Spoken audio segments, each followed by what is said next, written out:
It's Father's Day today, and I'm just looking in the shed for a big saw to show you something that I've got my dad for Father's Day, to show you the difference, because I feel a little bit ripped off. And anyway, I just thought to show you my rally car. Some people call it a barn find, but it's not really lost. I know exactly where it is. I've got a 1.4 XS 205 rally car that I've not used for years. Should really dig it out perhaps one day, but we've built a yard up behind that door about 2 foot, so we need a digger to get it out now. And I've also got, if anyone's interested in rallying, there's a Peugeot 106 GTI shell with no sunroof, which are really rare. So that's probably worth something. It's probably just going up in value, so it can stay in here till the shed becomes a problem in the way. In fact, while I'm in here, here's a good quiz question. What's this big round wooden thing with mesh in the bottom for? If you think you know, leave a comment below. Yesterday's quiz question was the fluff off a poplar tree. Someone said willow. I think it's a poplar. I don't know what really. Willows seem to weep and the branches seem to be a bit sort of more dangly than them trees.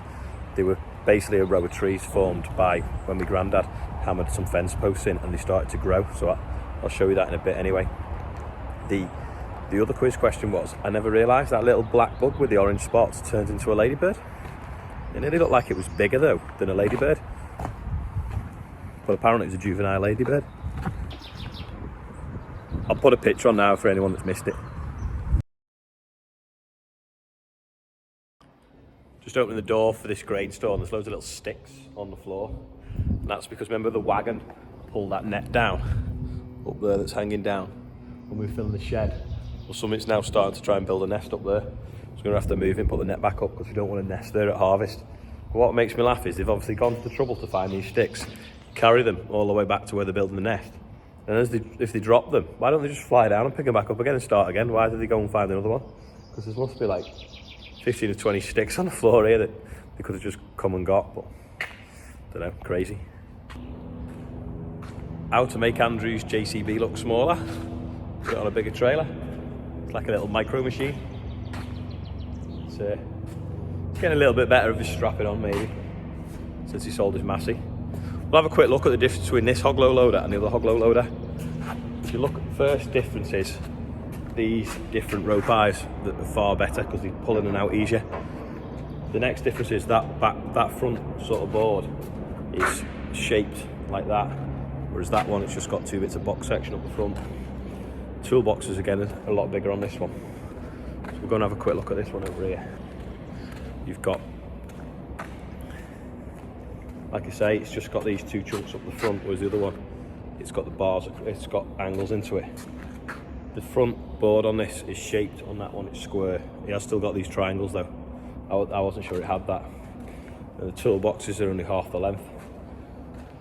In the middle of the axle on that one, this sort of shape here comes down a bit further and has a light in. On that one it doesn't on this. And then obviously there's a light on the back corner of this which has been damaged. Whereas on that one there's a light on the back corner plus a rail with reflectors on. But that's probably because it is sort of 3 foot longer. I think this is about 25 foot and that should be 28. I've not measured. This has got longer ramps to make it less steep coming up. But I don't know whether they were supposed to be longer. I think they're supposed to be wider. Anyway, that one, they're not as it will be a little bit steeper getting the diggers on. But the ramps are wider, like I say, for getting mini diggers on.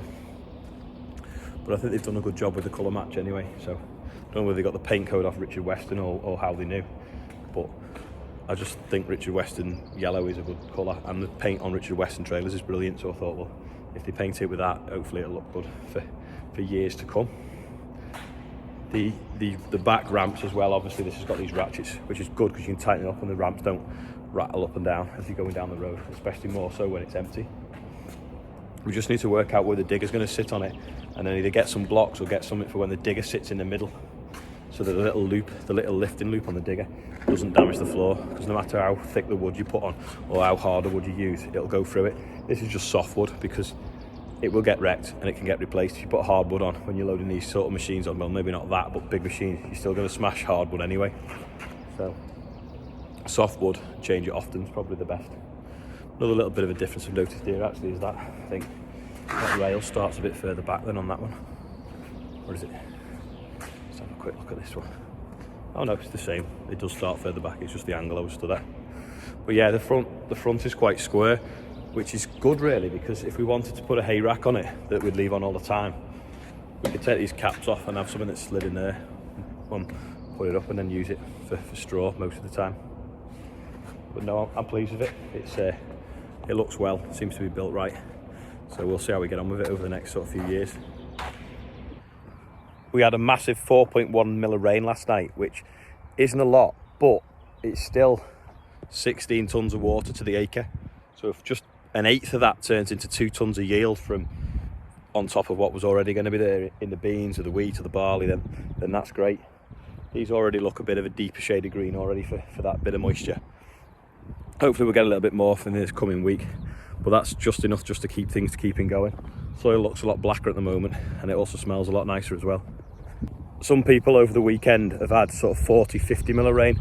That is just too much. You get surface runoff, but not only that, it starts to push corn flat. So I've seen pictures on Twitter of barley flat. I've seen pictures of wheat flat, where there's that much water stuck to the plant, and you've got a bit of wind and a bit of rain, drives it down to the floor, and it doesn't often come back up at this time of year.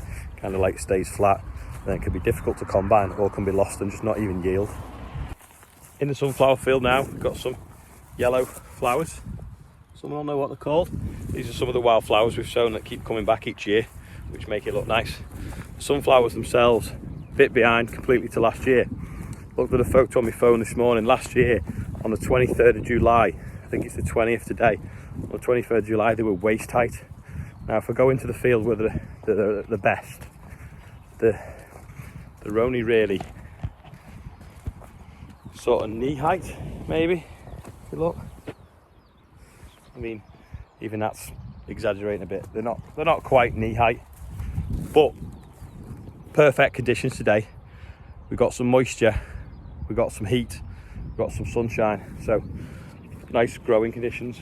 They should start really moving if it stays like this, especially with that moisture that we just had in that 4 mil of rain, because it is a lot of rain really. Well, a lot of water when you think it's 16 tonnes of water to the acre. Just on this 10-acre field, that's equivalent to 50 of the Bateman full, the current Bateman, not the new Bateman. The new Bateman that you need to keep watching so that I can afford. So, a massive amount of water, even though it's only that much. Well, that's why people say, why don't you water crops? Well, most crops, unless they're sort of veg or potatoes, it costs you too much to water them. One, it's getting hold of the water, and two, it's physically pumping it and moving it and getting it onto the crop to be economically viable. And for most crops, sort of combinable crops, it isn't at all really. So we have to rely on that rainfall. In the northwest, we generally get it, often too much of it, but same old, isn't it? Sometimes we have too much and sometimes we have too little. This herbs, we had a really bad patch of wild oats. We've sprayed them out now. We've still got a few cleavers left, but the sunflowers are a lot more stunted and a lot paler because of all the nutrients that the wild oats had stolen when you compare to here where there was none. And they are a little bit taller as well. So I think we're going to have to put a bit of fertiliser on these just to keep them moving, get them moving on, because we don't want a maize that's only waist height. We want a maize that you can get lost in.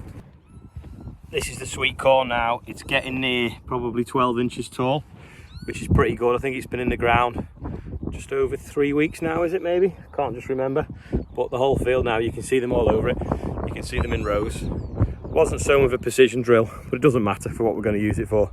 But it's definitely getting a move on now, and again, loving the wet and the warm, moist weather soil. Just walking through one of the other fields of sunflowers. Hers are still snapping them off. Nice one there, just chewed off.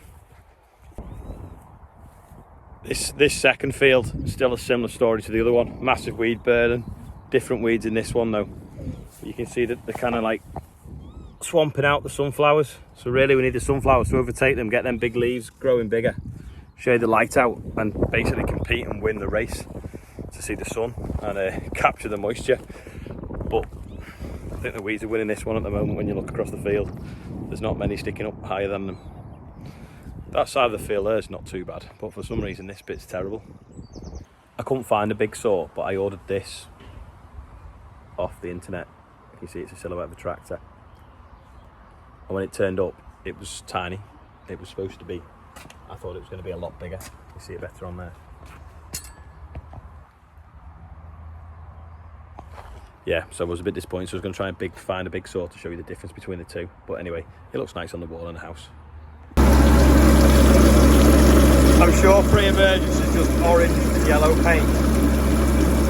Folding out now, we've got 1,300 litres of water on board, so that's 350 litres to the hectare, added to the rain we had last night, which was 16,000, sorry no, it was actually 41,000 litres to the hectare. Hopefully it should do a good job.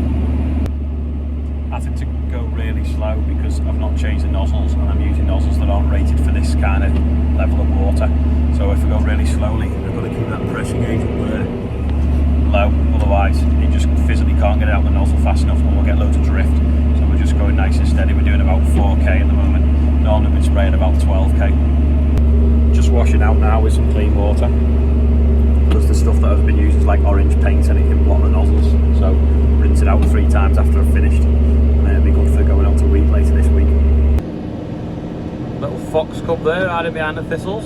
Just run off into the beans.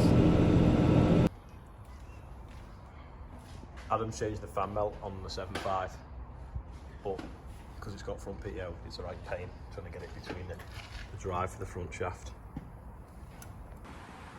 Just dissected a piece of wheat.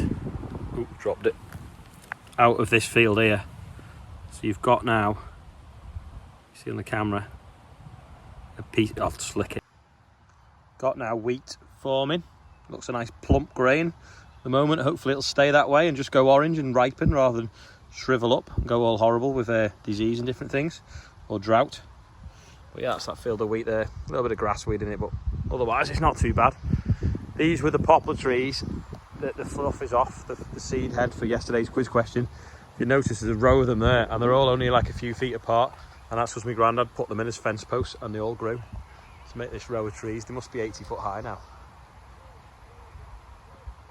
Compared to that tree, they're huge. Willow trees are the same. Put a stick in the ground, gets roots and leaves and starts to grow. The hawthorn, what we're doing, that too, doesn't seem to be growing as well, but we have got some roots on some of them. Big job now, he's got the air chisel. That's probably about it for today. Thanks to everyone that's watching, because of all you guys watching, it's going to help pay for the next new one of these. I'm hopefully going to try and get down there, not next week because that's cereals, so it'll be cereals, but the week after, try and get down to Devon and see this new beast getting built. So thanks again for everyone that's been watching, liking, subscribing, and don't forget to do it as well. Watch another video here and subscribe there. And here's an outro from Charlie Foreman off Instagram. Don't forget, Agri Contract on Instagram. Send me some outros and I'll try and use them. See you tomorrow.